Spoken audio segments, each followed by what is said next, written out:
할렐루야, 할렐루야, 예, 할렐루야 샬롬하고 우리 인사합니다. 할렐루야, 샬롬, 샬롬, 샬롬, 샬롬, 샬롬. 하나님 사랑합니다. 여러분, 주 안에서 사랑합니다. 오늘은 미가서 1장 말씀 함께 은혜를 나눕니다. 너희는 들을지어다. 2절에서 이렇게 시작을 합니다. 미가서는 6장까지 있고 세 편의 설교로 이루어져 있는데, 설교가 시작될 때마다 너희는 들을지어다 이렇게 시작을 합니다. 1장에서 2장 첫 번째 설교에 1장에서 2절에 나타나 있고, 두 번째는 3장 1절에 너희는 들으라 이렇게 말씀합니다. 6장 1절에 또한 너희는 여호와의 말씀을 들을지어다 이렇게 나타나 있습니다. 세 편의 설교로 구성되어 있는 거죠. 우리가 1장에서 2장은 북왕국 수도인 사마리아의 멸망, 남왕국 수도인 예루살렘의 멸망을 예언하고 있는 내용이 첫 번째 설교의 내용입니다. 그러나 멸망 가운데서 야곱의 남은 자, 즉 하나님께서 택하신 자는 구원을 경험하게 될 것이다. 1장 1절에 유다 열왕 요암과 아하스와 히스기야 시대에 모레셋 사람 미가에게 임한 야훼의 말씀, 곧 사마리아와 예루살렘에 관한 묵시다 이렇게 나타나 있죠. 미가 선지자가 예언한 시대는 BC 8세기경. 그 당시에 4명의 유명한 예언자들이 예언을 하고 있었는데, 북왕국 이스라엘에서는 호세아와 아모스, 남왕국 유다에서는 이사야, 미가가 활동하고 있었습니다. 그러니까 남왕국 미가의 활동이죠. 이사야는 이사야 1장을 보면 우시야, 요담, 아하스, 히스기야 때에 활동했다고 나와 있습니다. 미가는 우시야를 뺀 요담, 아하스, 히스기야 때 활동했다고 기록되죠. 1장 1절에. 그러므로 이사야가 먼저 활동을 시작했고 조금 뒤에 미가가 등장을 합니다. 요담, 아하스, 히스기야가 왕 때 함께 활동했다는 것을 알 수가 있죠. 이사야가 선배고 미가가 후배죠. 그래서 미가의 별명이 작은 이사야다 이렇게도 이야기를 합니다. 하기는 워낙 대선지자인 이사야에 가려져서 별로 유명하지도 않았을 것이고, 그런데 100년 후에 나온 예레미야 선지자가 미가를 칭찬했던 것을 볼 수가 있습니다. 유다왕 히스기야 시대에 모레셋 사람 미가가 유다 모든 백성에게 예언하여 이르되 이렇게 얘기하죠. 남유다입니다. 만군의 야훼께서 이같이 말씀하시기를 시온을 밭같이 경작함을 당하며 예루살렘은 무더기가 되며 이전에 사는 숲을 놓은 곳같이 되게 하리니 예레미야 26장 18절에 이렇게 증거하는 것을 봅니다. 예레미야는 히스기야 왕이 미가의 예언을 듣고도 미가를 죽이지 않고 오히려 회개하여 아수르의 침공으로부터 구원받은 이야기를 나타냅니다. 예레미야 26장 18절에 자신 동일한 예언을 하는데 왜 자신을 죽이려고 하느냐 이렇게 얘기하죠. 미가의 예언을 통해서 히스기야가 회개의 기도를 하고 나라가 구원받게 되었다라는 것을 증명합니다. 사마리아와 예루살렘에 관한 묵시라고 나타나죠. 예루살렘과 사마리아의 대성으로 예언을 한 겁니다. 남유다와 북이스라엘 그러죠. 사마리아의 멸망이 1장 2절에서 7절까지 나타납니다. 첫 번째 설교 가운데 특별히 미가 1장 2절에서 7절까지는 북왕국 수도인 사마리아의 멸망을 예언하고 있습니다. 5절과 6절에 나타나죠. 5절과 6절을 보면 이는 야곱의 허물로 말미암으며 이스라엘 족속의 죄로 말미암음이라. 야곱의 허물이 무엇이냐? 사마리아가 아니냐? 유다의 산당이 무너지며 예루살렘이 아니냐? 이러므로 내가 사마리아를 그 들의 무더기 같게 하고 포도 심을 동산과 같게 하며 또 그 돌들을 골짜기에 쏟아내리고 그 기초를 드러낸다 이렇게 증명하고 있습니다. 우리말 성경에서는 들을지어다가 뒷부분에 있지만 히브리서 성경에서는 들으라가 가장 먼저 나와 있습니다. 상하라는 그 단어는 귀로만 듣는 것을 뜻하죠. 귀로는 듣지만 마음으로 부정하는 사람들이 있습니다. 들으면서도 집회하면서 예수님을 구주로 영접하여 구원받으라고 했더니 본 사람이 계속 싫다고 그래 한 사람이. 그래서 왜 그러느냐라고 물어보니 자기 아내를 따라 교회에 나온 사람이었는데, 이 사람은 설교하는 그 설교 말씀을 마음속으로 계속 부정을 하고 있었던 것이기 때문에 자기는 아니다인 거예요. 이것은 사마가 아니다. 샤마가 아니다. 샤마는 귀로 듣고 마음으로 생각하고 그리고 그 말씀에 합당한 반응을 보이는 것을 얘기합니다. 샤마라는 뜻은 땅과 거기 있는 모든 것들아, 세계 모든 사람뿐만 아니라 짐승까지도 다 들어야 된다라는 것입니다. 예, 사마리아가 죄짓다가 망한 것을 왜 우리가 들어야 되느냐? 사마리아는 하나님께서 온 인류를 최후 심판하실 때에 대비해서 견본으로 심판하신 것이기 때문이다. 예, 법대로 이처럼 지금 사마리아를 심판하는 것은 온 인류의 최후의 심판하실 때 이런 방식으로 한다는 견본을 보여주고 있다는 것입니다. 들으라고 하셨는데 무엇을 들으라는 것일까? 재판장에서 증언을 하신 하나님의 말씀을 들으라는 것이고, 그리고 하나님께서 증인도 되시고 재판장도 되시고 검사도 되시고 1인 3역의 재판을 보여주신다는 겁니다. 주 여호와께서 너에게 대하여 증거하시되 곧 주께서 성전에서 그리하실 것이니라. 하나님께서 증인으로 나오시죠. 하나님께서 증인으로 서시는데 유리한 증언을 하느냐? 그렇지 않습니다. 예, 사마리아 사람들이 우상 숭배를 하고 음행했던 것을 불리한 입장에서 증언하신다라는 이야기입니다. 하나님께서 증언하시는 것은 거짓된 증언이 아니고 성전에서 증언하시기 때문에 참말이다. 성전이라는 말은 솔로몬이 지은 지상성전을 말한 것이 아니고 하늘에 있는 성전을 가리킵니다. 야훼께서 그 성전에 계시니 여호와의 보좌는 하늘에 있으며 그 눈이 인생을 통촉하시고 그 안목이 저희를 감찰하시도다. 시편 11편 4절에서 증거합니다. 하나님께서는 성전에서 사람의 모든 행위를 보시고 관찰하며 검토하고 계신다는 것이고, 그렇기 때문에 하나님께서 하시는 증언을 반박할 자가 아무도 없다. 예. 그리고 또한 3, 4절에 야훼께서 그 처소에서 나오시고 강림하사 땅의 높은 곳을 밟으실 것이라. 그 아래서 산들이 높고 골짜기들이 갈라지기를 불 앞에 밀 같고 비탈로 쏟아지는 물 같을 것이니. 3절에서 4절에 하나님은 재판장으로 나타납니다. 예. 밀이라는 것은 양초로 우리가 생각하면 될 것이고, 예, 불 앞이 양초처럼 녹아버린다라는 뜻을 가지고 있습니다. 세상의 판사들은 판결을 왜곡할 수도 있죠, 당연히. 하지만 하나님께서는 의로운 재판장이기 때문에 절대로 왜곡하는 일이 없다. 예, 시편 7편 11절에 하나님은 의로우신 재판장이시며 매일 분노하시는 하나님이시로다. 3절에 보니까 이 의로우신 하나님이 처소에서 나오는 게 보입니다. 그 거룩한 처소에 계신 하나님은 고아의 아버지이시며 과부의 재판장이라고 시편 68편 5절에도 증거하고 있습니다. 하나님께서 당신의 처소에 계실 때는 사람들에게 은혜와 긍휼을 베풀어 주십니다. 하지만 처소에서 나오시면 그럴 때부터 재판하시고 진노를 베푸시겠다라는 거죠. 예, 하나님께서 사람의 하나님이실 뿐만 아니라 진노의 하나님, 심판의 하나님이시기도 하다. 사랑의 하나님이실 뿐만 아니라 진노의 하나님, 심판의 하나님이시기도 하다.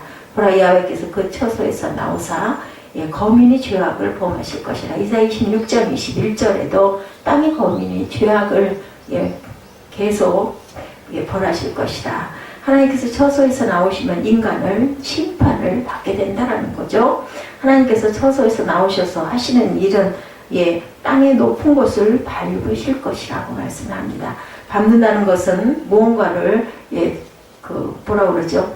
거느린다. 무엇인가를 심판한다. 무엇인가를 벌한다라는 거죠. 밟는다는 것은 누르고 승리한다는 뜻. 그렇다면 높은 곳은 세 가지 의미를 가지고 있습니다. 첫째, 지리적으로 높은 곳이다. 이런 뜻도 된다. 이스라엘 땅은 우산처럼 생겨서 다른 지역에 비해 가운데 지역이 높은데 이스라엘의 수도들도 모두 이런 높은 지역에 있었습니다. 예루살렘 성전이 높은 지역에 있었죠. 예루살렘도 그렇고 사마리아도 높은 곳에 있어서 적들이 공격하기 힘든 난공불락의 요새지만 하나님께서는 밑에서 올라오시는 것이 아니라 위에서 내려와 밟는다라는 뜻을 갖고 있습니다. 그래서 예루살렘이든 사마리아든 하나님께서 밟으시면 당연히 녹아버리겠죠. 그래서 사회적으로 약한 사람을 착취하고 등쳐먹는 통치 계급을 또한 얘기하기도 한다. 카다피가 리비아에서 수십 년 동안 백성을 울고 착취하다가 비참하게 죽습니다. 이처럼 사회적으로 높은 위치에 있는 통치 계급도 하나님께서 밟으시면 뭐 누구도 그것을 피할 길이 없다라는 거죠. 세 번째, 영적으로 그 높은 곳을 성경에서는 산당이라고도 번역을 합니다. 솔로몬은 성전이 세워지기 전에는 하나님께서 임시로 산당에서 제사를 받아주셨었습니다. 솔로몬은 기브온 산당에서 1000번제를 드리죠. 그것을 하나님께서 받으시고 솔로몬에게 지혜와 부와 권력을 주시죠. 하지만 솔로몬이 7년에 걸쳐 성전을 완공한 이후에는 성전에서 제사를 드려야 하는데 사람들이 계속 산당에서 제사를 드립니다. 그래서 야훼께 제사를 드리는 것이 아니라 바알과 아세라 같은 거짓 선지자들에게 제사를 드립니다. 이것이 영적인 높은 곳인 산당, 하이플레이스라고 표현됩니다. 하나님께서 교만한 곳과 우상 숭배를 싫어하시죠. 하나님을 섬겨도 겸손한 마음으로 섬겨야 되고 하나님을 찬양해도 겸손한 마음으로 해야 되는데 하나님께서 처소에서 나오셔서 높은 곳을 밟으시는데 하나님의 발은 불과 같고 이렇게 나타납니다. 히브리서 10장 29절에 우리 하나님은 소멸하시는 불이시다 이렇게 말씀하죠. 하나님의 불같은 발이 닿으니까 산이 녹아버리고 골짜기가 갈라져 버리는데 마치 불 앞에 양초가 녹아 내리듯이 핏달로 물이 쏟아지는 것처럼 된다. 존 칼빈은 이 구절을 권하여 이렇게 말합니다. 이러한 언어는 하나님의 심판 앞에 인간이 얼마나 무력한 존재임을 보여주는 생생한 상징이다. 하나님 발에 밟히는 인생이 되지 말아야 되겠죠? 예, 아무리 사회적으로 높다고 해도 하나님께서 한번 밟으시면 양초가 녹듯이 녹아버린다. 그러므로 하나님 발에 밟히지 말고 은혜를 받는 저와 여러분들이 되셔야겠습니다. 1장 5절에 이는 다 야곱의 허물을 인하며 이스라엘 족속의 죄를 인하니라. 야곱의 허물이 무엇이뇨? 사마리가 아니뇨? 유다의 산당이 무엇이뇨? 예루살렘이 아니뇨? 하나님께서는 5절에서 판결을 내리시는데 말씀하시죠. 이제는 검사가 되셔서 왜 그런 판결을 내려야 되는지 공소합니다. 하나님께서 왜 처소에서 나와 발로 밟으실 수밖에 없나? 예, 허물과 죄 때문이다. 허물이라는 것은 하나님을 향해 반항했다는 것이고 죄라는 것은 하나님께서 명하신 계명을 의도적으로 어겼다라는 것입니다. 시내산에서 하나님과 십계명을 지키겠다고 언약을 맺었는데 하나도 지키지를 않습니다. 하나님과 맺은 언약을 어기죠. 하나님께서는 하나님과의 언약을 어긴 사람에 대해서 반드시 벌을 주신다. 예, 1장 6절에서 7절에는 판결의 집행에 대해서 말씀하고 있습니다. 그러므로 내가 사마리아를 돌의 무더기 같게 하고 포도 사는 동산 같게 하며 그 돌들을 골짜기에 쏟아내리고 그 기초를 드러내며 그 새긴 우상들은 다 부서지고 음행의 값은 다 불살라지며 내가 그 묵성들을 다 깨뜨리니 그가 기생의 값으로 모았은즉 그것이 기생의 값으로 돌아가리라. 이렇게 증거하고 있습니다. 세상에서는 판사가 판결을 내려도 집행이 어려울 수가 있습니다. 하지만 하나님의 판결은 정확히 집행이 되죠. 하나님께서는 본문에서 두 가지를 말씀합니다. 우상 숭배를 멸시하겠고 우상을 멸시하겠다 이렇게 말씀을 하죠. BC 721년 아수르 왕 살메네셀과 사르곤이 쳐들어와서 결국 사마리아는 폐허더미가 되고 맙니다. 이스라엘의 12지파 중 10지파는 폐허가 되어서 온 세계로 흩어지고 사마리아는 사라져버리죠. 그리고 우상도 파괴됩니다. 바알 신전에는 창기가 있었는데 남자들이 바알 신을 섬기고 오겠다는 것은 바람을 피우고 오겠다는 것과 그 시대에 동일했습니다. 바알 신전이 창기의 집이기 때문이죠. 하나님께서 이러한 우상도 다 폐쇄하고 우상 숭배자들을 포로가 되게 하셨다. 포로가 되어서 그렇게 좋아하던 우상을 마음껏 섬겨봐라 이런 말씀을 하고 계십니다. 사마리아의 모든 심판 과정을 묵시로 본 미가 선지자는 너무 마음이 슬퍼서 들깨같이 애곡하고 타자같이 애통한다고 8장에 기록합니다. 미가가 사마리아를 견본으로 하나님께서 심판하시는 것을 우리에게 보여준 목적은 무엇인가? 21개 세기를 사는 우리에게 하나님의 심판을 피하라고 주신 말씀입니다. 심판을 받으면 우리 가운데 아무도 천국에 갈 만큼 의로운 사람이 당연히 없겠죠. 그러므로 심판은 피해야 됩니다. 미가 선지자는 우리에게 심판을 피할 길을 알려주죠. 첫째, 변화산에서 베드로, 요한, 야고보가 하나님의 음성을 듣습니다. 예, 마태복음 17장 5절에 보면 호련히 빛난 구름이 저희를 덮으며 구름 속에서 소리가 나서 가로되 이는 내 사랑하는 아들이요 내 기뻐하는 자니 너희는 저의 말을 들으라. 이렇게 나타나죠. 예수님 말씀을 들어라. 둘째, 죄인들은 변호사를 잘 만나야 됩니다. 당연하죠. 세상에서도 뭔가 잘못된 일이 있을 때 변호사를 통해서 그 잘못된 부분이 가벼워지기도 하고 아니면 무죄가 되기도 하죠. 변호사를 잘못 만나면 없는 죄도 있게 뒤집어 쓰기도 합니다. 우리의 변호사는 예수님의 우리의 증인도 되시고 변호사도 되신다라는 거죠. 그러므로 자기를 힘입어 하나님께 나아가는 자들을 온전히 구원하실 수 있다. 히브리서 7장 25절에 증거합니다. 예수님을 변호사로 삼는 사람은 100% 승소한다라는 이야기. 예수님이 우리 변호사죠. 우리가 착하고 죄 없어도 천국 가는 것이 아니고 변호사를 잘 만나서 천국을 갑니다. 죄가 있는데도 불구하고 남왕국의 심판에 대해서 8절에서 16절까지 나타납니다. 1절은 사마리아와 예루살렘에 관한 묵시라고 시작했다가 2절에서 7절까지 사마리아 북왕국에 관한 예언이 선포되고 그리고 8절에서 16절까지 예루살렘 남왕국에 관한 예언이 선포됩니다. 이것으로 질병으로 말하자면 너무나 깊어 치료할 수가 없다. 그리고 전염성이 강해서 사마리아도 걸리더니 유다와 예루살렘에서까지 걸리게 된 것이라고 말씀하죠. 우리는 죄의 전염을 조심해야 된다. 1절에서 8절 그리고 책망의 올바른 자세에 대해서 10절까지 8절부터 9절에 이러므로 내가 애통하며 애곡하고 벌거벗은 몸으로 행하며 들깨같이 애곡하고 타조같이 애통하리니 이는 그 상처는 고칠 수 없고 그것이 유다까지도 이루고 내 백성의 성문 곧 예루살렘에도 미쳤습니다 하고 말씀합니다.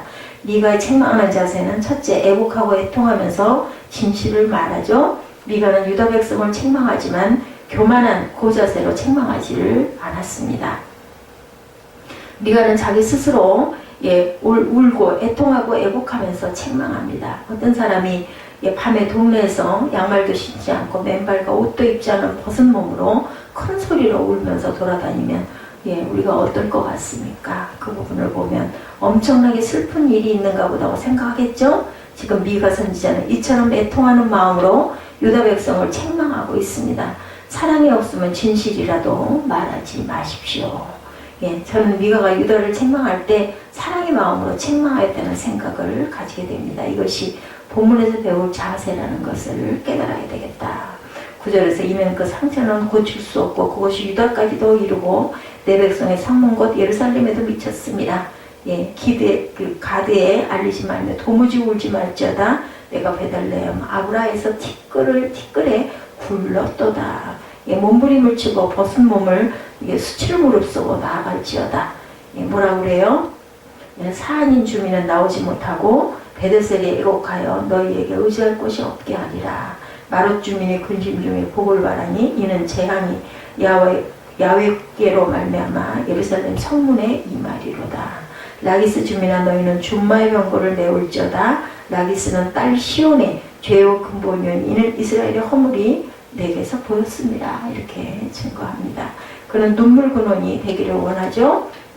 그래서 에레미야 선지자를 가리켜 눈물의 선지자다라고 말씀을 하죠. 에레미야 9장 1절에 어찌하여 내 머리는 물이 되고 내 눈은 눈물의 근원이 됐고 그렇게 되면 살육당한 딸 내 백성을 위하여 주야로 어떻게 하겠다? 고급하겠다. 엎드려서 울겠다라는 거죠. 에레미야 선지자가 이래서 눈물의 선지자입니다.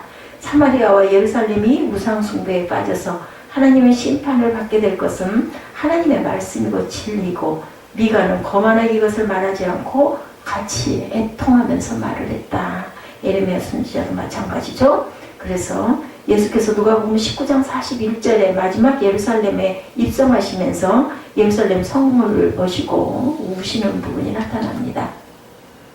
누가복음 13장 34절에 예루살렘아 선지자들을 죽이고 내게 파생된 자들을 돌로 치는 자여 암탉이 제 새끼를 날개 아래 모음같이 내가 너희의 자녀를 모으려 한 일이 몇 번이냐 그러나 너희가 원치 아니하였도다. 이렇게 증거하죠. 날이 이룰지라 내 원수들이 토성을 쌓고 너는 둘러 사면으로 가두고 또 너와 및 그 가운데 있는 내 자식들을 땅에 메어치며 돌 하나도 돌 위에 남기지 아니하리니 이는 공고받은 나를 내가 알지 못함을 인함이라. 누가복음 19장 43절에서 44절에 또 이렇게 증거합니다. 예수께서 그것을 눈물로 말씀을 하셨다는 거죠. 눈물과 애통함이 없는 책망은 그 책망의 내용이 진리이고 사실이라 할지라도 사랑의 마음에 전혀 감동을 줄 수가 없다. 눈물과 애통함으로 우리는 책망할 줄 알아야 되겠다. 10절에 가대에 구하지 말며 도무지 호흡하지 말지어다. 베들레아 불안에서 티끌에 굴지어다 라고 이렇게 말씀합니다. 둘째, 미가는 동족의 허물이 이방인에게 알려지기를 원치 않습니다. 미가는 책망할 때 자기 가족을 책망하는 자세로 했었죠. 이방인에게 자기 동족의 허물을 알리기를 원치 않았던 것이다. 전반부에 보면 가대에 고하지 말아라.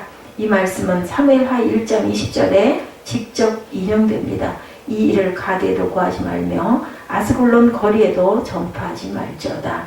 블레셋 사람들의 딸이 즐거워할까 할례받지 못한 자의 딸들이 개가를 부를까 염려로다. 사무엘하 1장 20절입니다.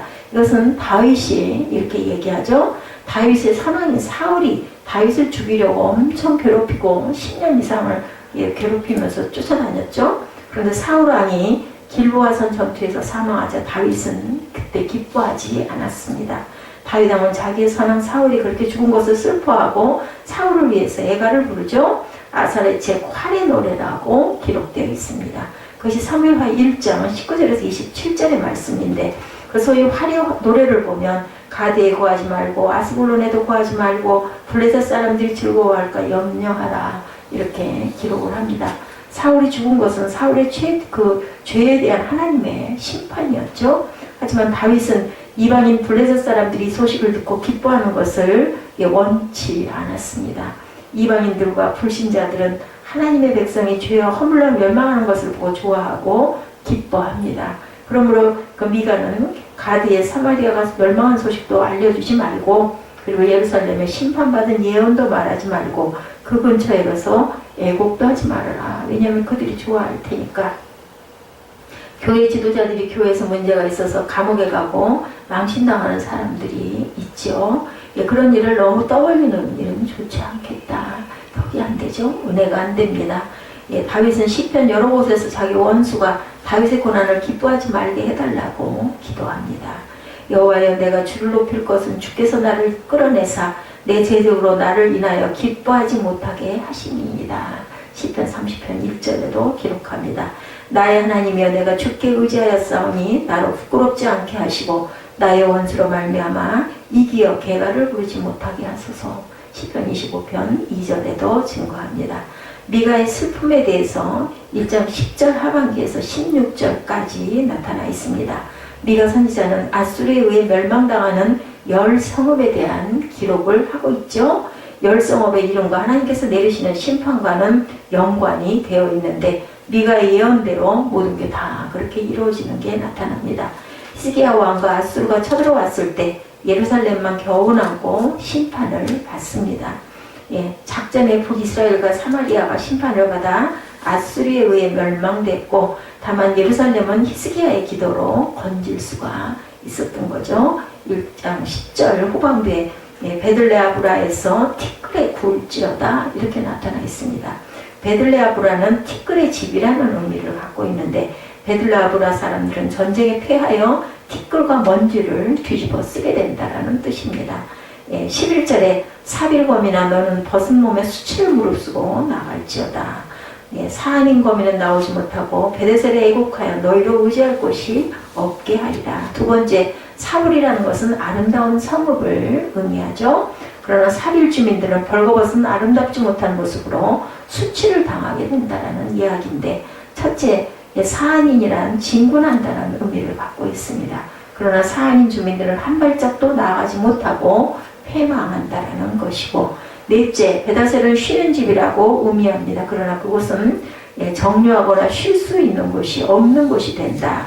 12절에 마롯거민이 근심 중에 복을 바라니 이는 재앙이 야훼께로 말미암아 예루살렘 성문에 기남이라는 뜻이고 다섯째, 아룻이라는 거 하는 것은 비통하다 이런 의미를 갖고 있는데 아롯 주민들이 예루살렘의 도움을 청해도 도움을 받지 못하고 결국에는 씁쓸하게 비통한 심령이 된다.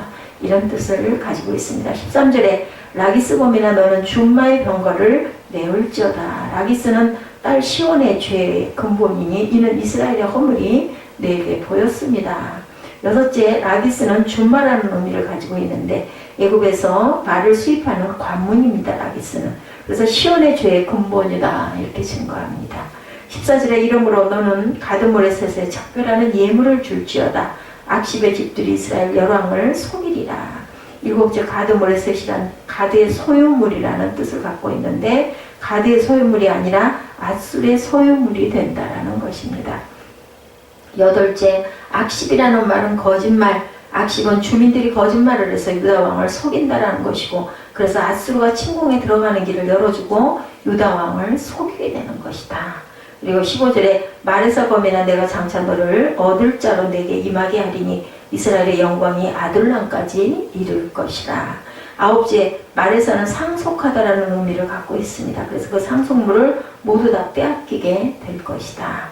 열째, 아둘람이란 영원하다라는 의미를 갖고 있습니다. 그런데 나라가 영원하기는커녕 지도자들이 다 아둘람 동굴로 도망쳐 피신오는 신세가 될 것이다. 다윗이 아둘람 동굴로 피해서 도망가죠. 사울이 죽이려고 쫓아다닐 때 그 아둘람 동굴에서 들어오는 사울을 보고 뵐 수 있었습니다. 깜깜한 데 있는 사람은 환한 데 있는 사람이 잘 보이죠. 환한 데 있다가 어두운 데로 들어오면 아무것도 안 보입니다. 한참 동안. 그래서 뵐 수가 있어, 죽일 수가 있었어요. 칼로 그냥 가만히 대기만 해도 죽었는데도 옷깃만 스치고 맙니다. 심판은 하나님께서 하신다. 기름 부음 받은 자를 절대로 내가 심판할 수 없다라고 얘기하죠. 그만큼 하나님에 대해서 신실한 다윗이었습니다. 이렇게 도시 이름과 심판이 연결되죠. 유다는 우상 숭배를 해서 결국 예루살렘만 남고 나머지 성읍들은 다 멸망하게 된다. 남유다는 BC 587년 바벨론 왕 느부갓네살에 의해서 완전히 멸망당하고 유다는 바벨론의 포로로 끌려가죠. 나라가 망하고 포로가 되는 것이 얼마나 괴로운 일일지. 그리고 상상만 해봐도 그렇죠. 우리가 자유롭게 이렇게 살다가 그 종의 신분, 포로의 신분이 되면 얼마나 제약이 많겠습니까? 괴롭겠죠. 남자는 다 끌려가고 여자는 겁탈당하고 아이들은 바위에 던져서 죽이고 무섭죠. 그 현장을 보는 것이 얼마나 괴로웠을까. 그래서 바벨론의 포로가 된 슬픔을 기록한 것이 16절에 나타납니다. 마지막 절이죠. 너는 내 기뻐하는 자식으로 인하여 내 머리털을 깎아 대머리 같게 할지어다. 내 머리로 크게 무여지는 허기를 독수리 같게 할지어다. 이는 그들이 사로잡혀 떠났음이니라. 이렇게 증거합니다. 시드기야 왕은 유다의 마지막 왕이죠. 자기 자식들이 자기 눈에서 죽는 것을 봐야 했고 그것을 다 본 후엔 그 눈이 뽑히며 끌려갑니다. 시드기야 왕이. 그 고통이 얼마나 심했으면 사람들이 머리를 밀어서 독수리처럼 만들었겠는가. 자기 스스로 머리카락을 밀어 대머리가 되는 것은 극한 슬픔을 표현하는 의미입니다. 지금도 보면은 뭔가 아주 대단한 타격을 입었을 때 머리를 빡빡 깎는 그런 일들을 많이 합니다. 머리를 빡빡 깎는 것 정도가 아니라 그냥 완전히 밀어가지고 머리카락 자체를 다 없애는 그런 머리를 했다라는 거죠. 우상 숭배로 인해서 유다는 극한 슬픔을 겪는 포로가 됩니다. 이 모든 것이 사마리아와 예루살렘의 우상 숭배 때문이라고 강력하게 책망하고 있는 겁니다. 이것을 질병으로 말하자면 너무나 깊어서 치료할 수 없는 그러한 암이다. 그리고 전염성이 강해서 사마리아도 걸리더니 유다와 예루살렘까지도 걸리게 된 것을 말씀하고 있는 것이 미가서 1장 1절에서 16절까지 북이스라엘과 남유다에 대해서. 그런데 그나마 예루살렘 성전 하나만은 건짐을 받는 그런 내용이 미가서에 쭉 나타나고 있습니다. 오늘 미가서 1장 전체를 구절구절 한번 살펴보는 시간이 조금 길었습니다.